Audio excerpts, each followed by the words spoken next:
para que o seu relacionamento continue de forma saudável, é preciso que você crie o hábito de pedir perdão e liberar perdão. Decida isso no seu coração hoje, em nome de Jesus. Deus quer fazer com que o seu relacionamento atinja um novo nível.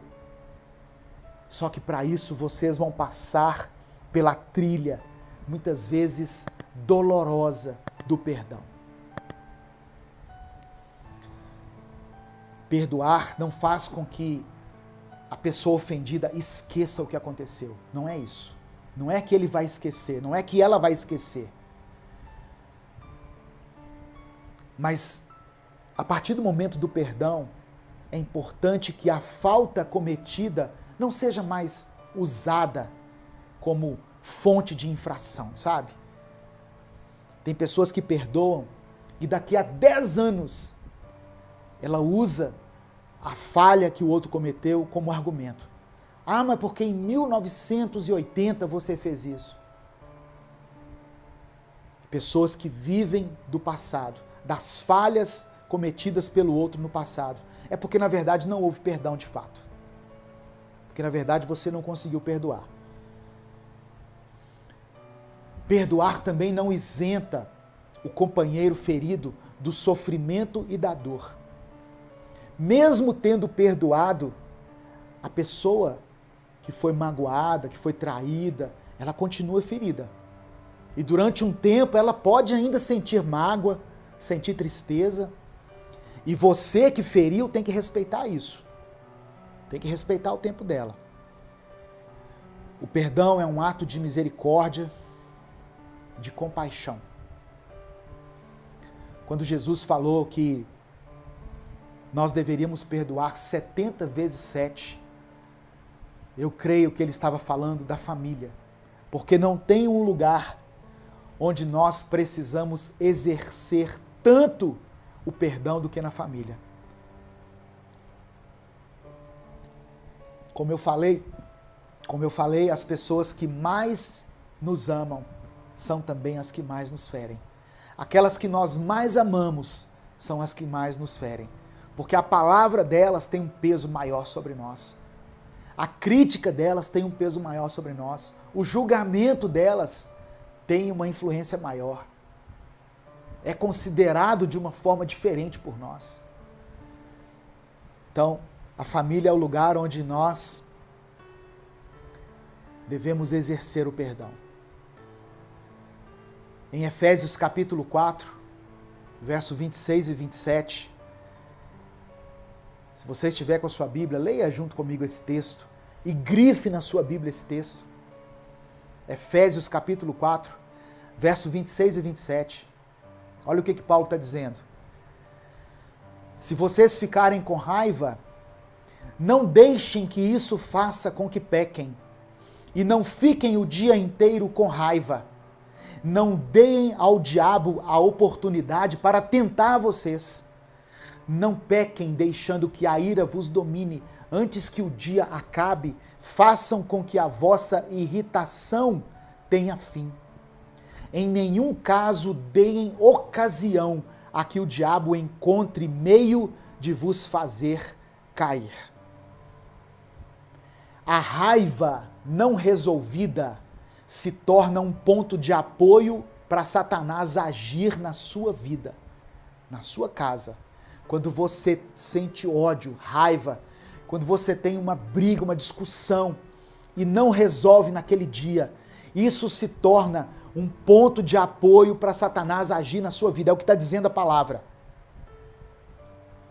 Mas quando você decide pedir perdão e liberar perdão, isso traz cura, fortalecimento e amadurecimento para a união de vocês.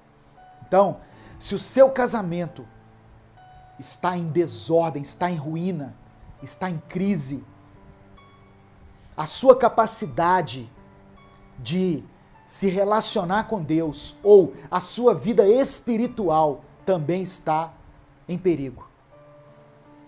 O seu relacionamento com Deus reflete o seu relacionamento com as pessoas. Não existe isso de dizer assim, ah não, eu estou bem com Deus, mas eu odeio todo mundo ao meu redor. Isso não existe. Uma maneira de provar que você ama a Deus, que você está bem com Deus, é quando você está bem com as pessoas ao seu redor. E principalmente com o seu cônjuge, com a sua esposa, com seus filhos. E olha só o que o apóstolo Pedro escreveu em 1 Pedro capítulo 3, versículo 7. É outro versículo que você deve grifar e se lembrar sempre que você for fazer uma oração.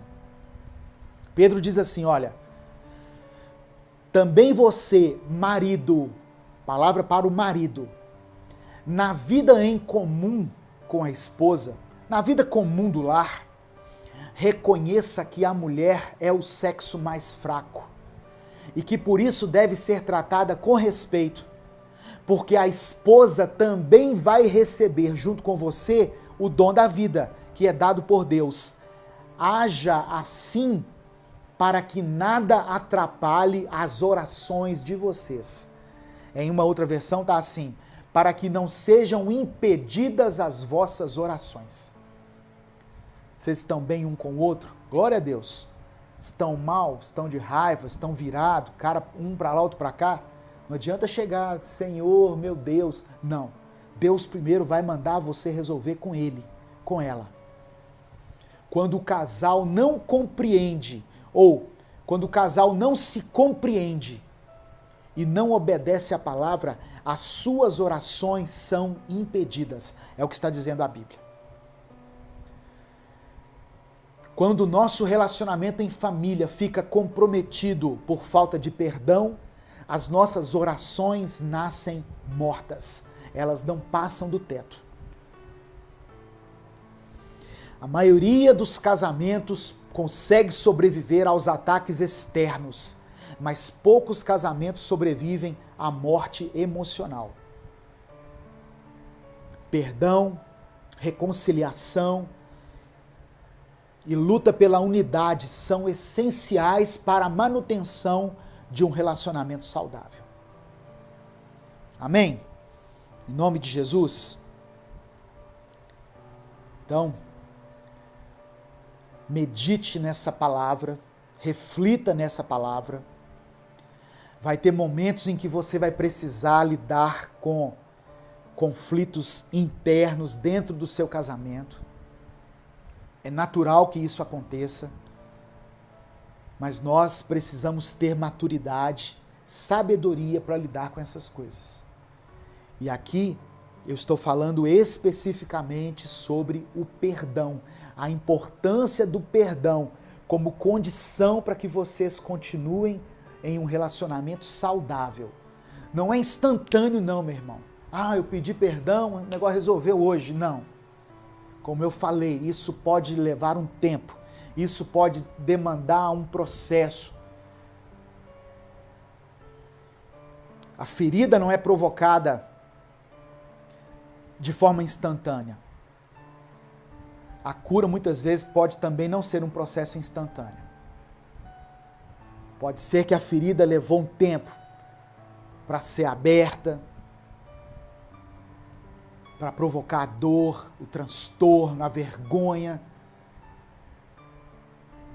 a exposição. E aí muitas vezes nós queremos que a cura, o perdão seja liberado no mesmo dia.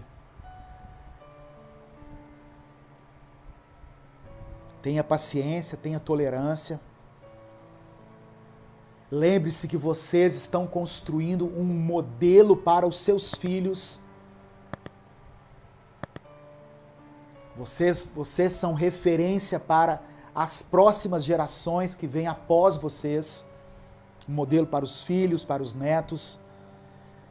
Então, a disposição que nós temos em perdoar, ela pode se tornar uma âncora de estabilidade para a nossa família. Presta atenção nisso. A disposição que nós temos em perdoar se torna uma âncora de estabilidade na nossa família. Não faça questão de estar certo. O mais importante é que a reconciliação seja alcançada em sua totalidade. Tem gente que faz questão de estar certo, não porque eu é que estou certo, não faça questão de estar certo. Faça questão de que o seu relacionamento seja curado, seja restaurado. Eu sei que eu estou falando para casais que talvez já perdoaram um ao outro, mas eu quero dizer para você também, o perdão precisa muitas vezes ser renovado. Sabe por quê? Porque muitas vezes depois que nós declaramos o perdão, que nós liberamos perdão, o diabo, para não perder o domínio sobre a nossa vida, ele vai tentar renovar a ferida. Provérbios capítulo 17, verso 9 diz assim: aquele que cobre uma ofensa promove amor, mas quem a lança em rosto separa bons amigos. Às vezes, mesmo depois de ter experimentado um momento de cura, de perdão, de quebrantamento, aí na hora de uma briga, ou o marido ou a esposa lançam a ofensa novamente em rosto. Ah, mas porque aquele dia, poxa, aquele dia foi perdoado, você lembra? Nós já falamos sobre isso. Porque quem lança em rosto uma ofensa separa bons amigos. O perdão muitas vezes precisa ser renovado.